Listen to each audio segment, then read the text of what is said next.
All right, let's dive into something weird. We've got this short but super dense parable that's been teased for 2026. It's this wild philosophical puzzle with a god, a poodle, and a really profound warning about power and, well, nothingness. So, what happens when a god meets a poodle? Let's get into it. Okay, so picture this. Everything's in ruins. We're in a place called the Chancery of Crystal, and you've got our two main players. On one side, Donner, a literal god, holding his legendary hammer, Mjolnir, and on the other, a simple black poodle named Atmanil. Yeah, you heard that right. It's a setup that sounds, honestly, kind of ridiculous. So Thornar, the god, winds up to strike with his ultimate weapon, and what does the poodle do?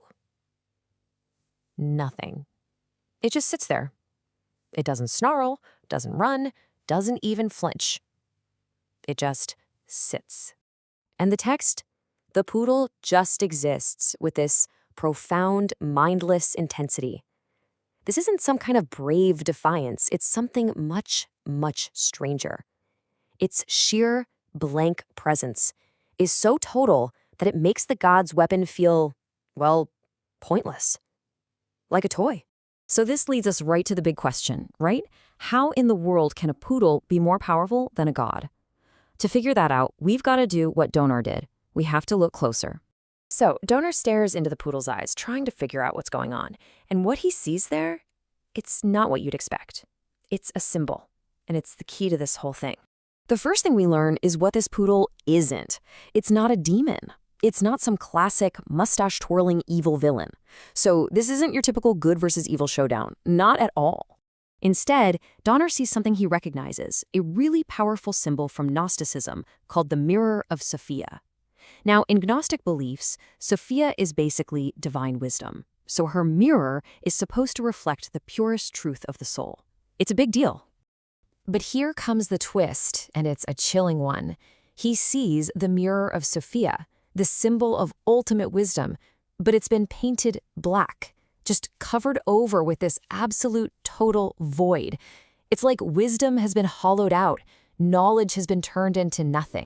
This crazy vision makes Donar realize something fundamental about what this poodle, Atmanil, actually is. The word the text uses is really specific, sovereign. Think about that. You've got a god in the room, but the poodle is the only one that's truly sovereign, completely free. So what does that even mean? Well, in this story, being sovereign isn't about what you have, it's about what you don't have. The poodle has no debts, so it owes nothing to the past. It has no goals, so it wants nothing from the future. And since it has neither of those, the future just doesn't exist for it. It's just perfectly, mindlessly, and kind of terrifyingly present. So this poodle isn't just a poodle. It's a key piece in this bigger idea the story calls the Null Protocol. And it's basically a huge warning about where our own ambitions might be taking us. Yeah, in the big philosophical debate of the story, the poodle represents the end of the line. It's the terminal thesis. It's the final word, the conclusion that all other arguments might accidentally stumble into. So the parable really sets up these two opposing forces. On one side, you've got what it calls the Enoch Faustian spirit. Just think of that as humanity's endless drive to build, to achieve, to conquer. You know, the will to power. It's all about building the future. But on the other side, you have Atmanil, the blind will. That's just mindless existence. It has no ambition, no goals. It's the void. It doesn't build anything. It just kind of hangs around to inherit whatever's left. And that right there is the heart of the warning. The ambitious ones, us, maybe, we're trying to tear down old oppressive systems, what the story calls the Iron Heaven. We think we're building a free, open playground.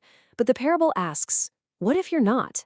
What if you're just clearing the land for the void, making a nice, empty space for the poodle to take over, an earth that's been stripped of all meaning? And all of this leads Donar, and us, to a pretty staggering final realization about who or what the real enemy is. And here it is, the punchline to the whole thing. The ultimate enemy of the will to power, of ambition, of our drive to do anything, it isn't some great, powerful evil you can fight. It's a little black poodle that has already forgotten your name. It's total, absolute indifference. Atmanil is the guardian at the gate, It's the living embodiment of the nothingness that's waiting at the very end of any philosophy, any system, if you push it far enough. The poodle is what's left over after every goal has been achieved and the future is finally won.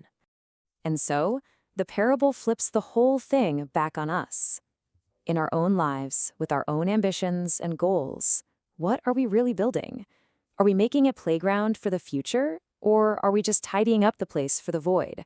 What waits at the end of your philosophy?